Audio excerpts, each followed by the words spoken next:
Di sebuah kota kecil di Jawa Tengah, ada sebuah warung makan yang selalu penuh pengunjung. Letaknya strategis, di pinggir jalan yang ramai dengan pelancong dan warga lokal. Warung itu dikenal dengan nama Warung Mbok Sari. Masakan khasnya, seperti soto dan ayam bakar, memiliki rasa yang konon tidak ada tandingannya. Bahkan, ada pelanggan yang rela datang dari kota lain hanya untuk mencicipi masakannya. Namun, di balik popularitasnya, beredar desas-desus yang tidak enak didengar. Banyak warga lokal percaya bahwa Mbok Sari, pemilik warung, menggunakan penglaris sejenis bantuan gaib dari makhluk halus untuk menjaga usahanya tetap ramai. Mereka yang pernah bekerja di warung itu mengatakan bahwa dapur belakang sering terdengar suara-suara aneh di malam hari. Rangga, seorang jurnalis muda yang sedang menyelidiki cerita-cerita urban misteri, mendengar tentang warung ini dan memutuskan untuk melakukan investigasi. Kalau kabar ini benar, aku bisa membuat liputan besar, pikirnya. Ia mulai merencanakan kunjungan ke warung Mbok Sari tanpa tahu bahwa ia sedang melangkah ke dalam perangkap yang berbahaya. Rangga tiba di warung pada sore hari. Warung itu tampak sederhana dari luar, dengan lampu kuning redup dan meja-meja kayu yang dipenuhi pelanggan. Aroma soto dan rempah-rempah memenuhi udara, membuat siapapun yang lewat merasa lapar. Saat Rangga duduk, seorang pelayan yang tampak pucat membawakannya menu tanpa berkata sepatah kata pun. Ia memesan soto ayam dan teh hangat. Saat makanannya datang, rasanya sungguh luar biasa. Kuahnya kaya rasa, dagingnya empuk, dan setiap sendok seolah memanjakan lidah. Namun, ketika Rangga selesai makan dan hendak membayar, Mbok Sari, seorang wanita tua dengan senyum lebar, menghampirinya.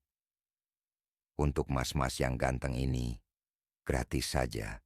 Anggap sebagai penghormatan untuk tamu spesial. Rangga merasa senang, tetapi juga sedikit curiga. Kenapa gratis? Setelah berterima kasih, ia pergi, tetapi tidak langsung pulang. Ia memutuskan untuk mengamati warung itu dari jauh. Malam mulai larut, dan satu persatu pelanggan pergi. Namun lampu dapur warung masih menyala, dan Rangga melihat bayangan bergerak di dalamnya lebih banyak bayangan daripada jumlah karyawan yang ia lihat sebelumnya. Rangga kembali ke warung pada dini hari. Ia memanjat pagar kecil di belakang dan mengintip ke dapur melalui celah jendela. Di sana, ia melihat sesuatu yang membuatnya hampir berteriak. Mbok Sari sedang berdiri di depan tungku besar. Di sekelilingnya, beberapa sosok yang bukan manusia tampak membantu memasak. Sosok-sosok itu tinggi, dengan kulit gelap berkilauan seperti arang, dan mata merah menyala. Mereka bergerak cepat, membawa bumbu, daging, dan air panas, seolah-olah sedang menyiapkan masakan untuk keesokan hari. Rangga merekam kejadian itu dengan ponselnya. Namun tiba-tiba, salah satu makhluk itu menoleh ke arahnya. Matanya yang merah menatap lurus ke arah jendela tempat Rangga mengintip. Sebelum Rangga sempat berlari, suara Mbok Sari terdengar. "Kita punya tamu, anak-anakku. Ajak dia masuk."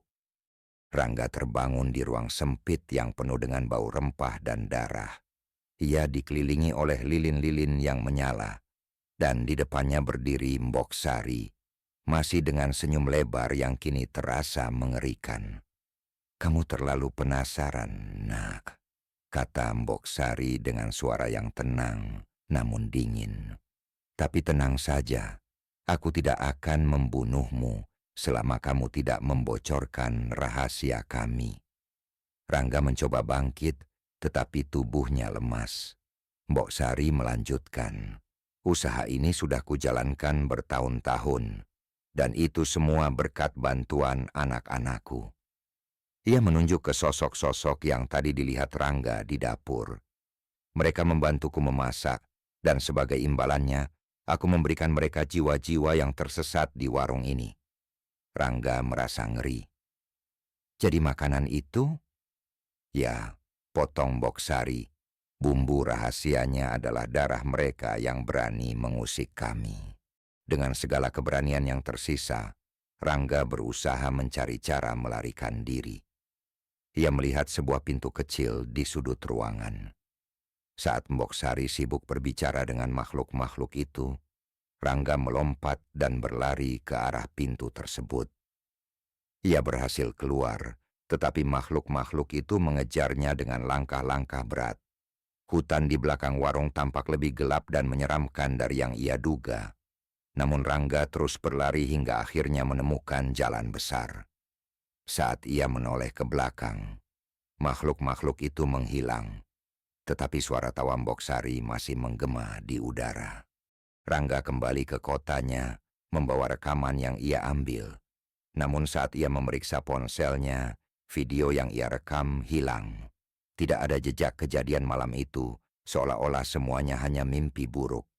Ia mencoba menulis cerita tentang pengalamannya, tetapi setiap kali ia menulis, tinta penanya mengering atau laptopnya mati mendadak. Setiap usaha untuk mengungkap rahasia Mbok Sari selalu digagalkan oleh kekuatan gaib. Hingga hari ini, warung Mbok Sari masih berdiri kokoh, bahkan membuka cabang di berbagai kota di Jawa Tengah. Orang-orang terus berdatangan, memuji rasa masakannya yang tak tertandingi, tanpa tahu bahwa setiap suapan mungkin membawa mereka lebih dekat ke akhir yang mengerikan. Rangga merasa tidak tenang setelah pengalamannya di warung tersebut. Meski rekamannya hilang, rasa penasaran masih membara. Ia memutuskan kembali ke kota tempat warung itu berada, kali ini dengan membawa seorang teman, Raka, seorang ahli supranatural yang percaya dengan keberadaan makhluk gaib. Ini bukan sekadar cerita, Raka. Aku melihatnya dengan mataku sendiri, ujar Rangga di perjalanan. Raka mengangguk. Aku percaya. Dan kalau benar ada sesuatu di sana, kita harus hati-hati. Penglaris seperti ini biasanya melibatkan perjanjian yang sangat gelap. Kalau Mbok Sari sampai tahu kita kembali, nyawa kita taruhannya. Malam itu, mereka sampai di dekat warung. Kali ini, mereka tidak langsung masuk. Mereka menunggu sampai warung tutup dan pelanggan terakhir pergi.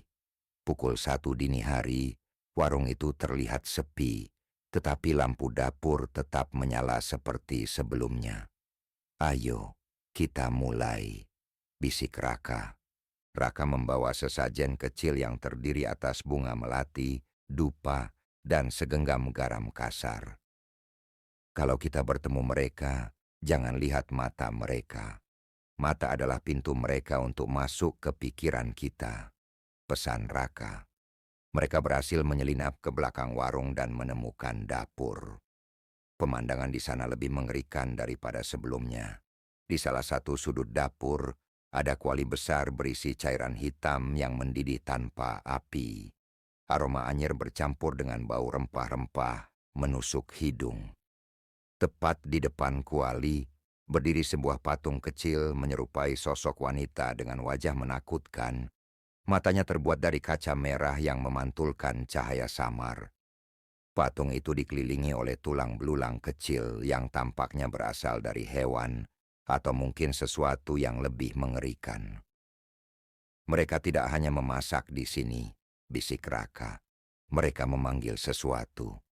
Rangga merinding saat melihat lantai di sekitar kuali yang dipenuhi bercak darah kering.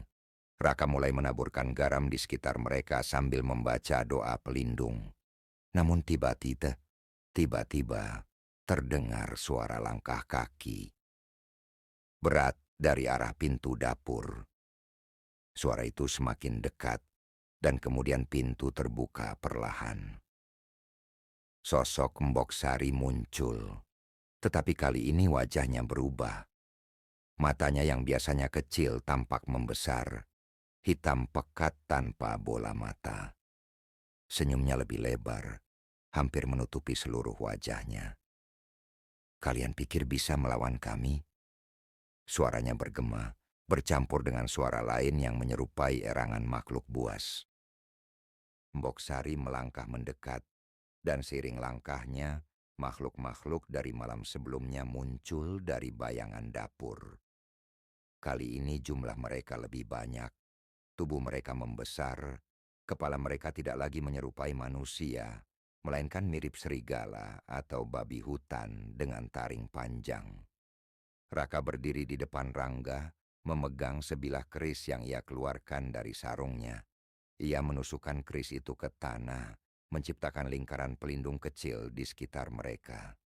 Mereka tidak bisa masuk ke lingkaran ini, tetapi kita juga tidak bisa keluar untuk menyerang, kata Raka. Mbok Sari tertawa keras.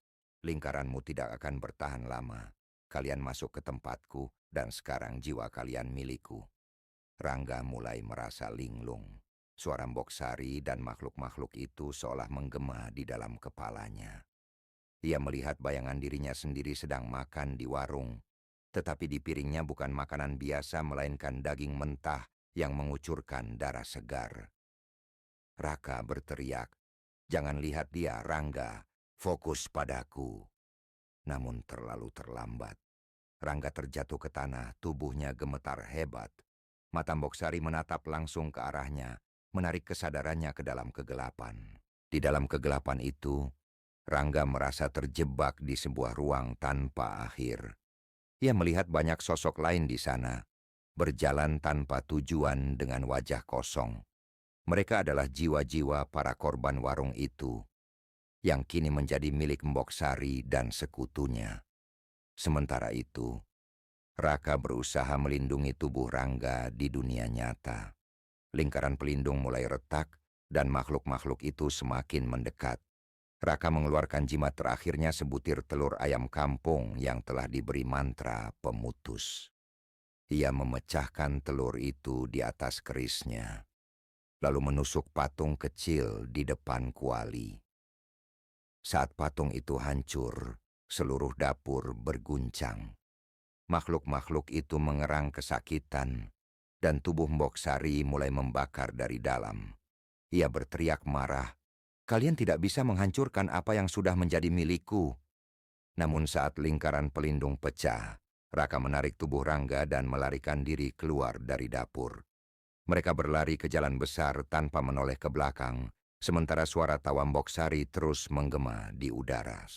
Beberapa hari kemudian, Rangga terbangun di rumah sakit. Ia tidak ingat apapun yang terjadi setelah mereka melarikan diri dari warung. Raka menjelaskan semuanya, tetapi menambahkan satu hal yang aneh. Warung itu masih berdiri. Saat aku kembali untuk memastikan, warung itu tetap buka seperti biasa.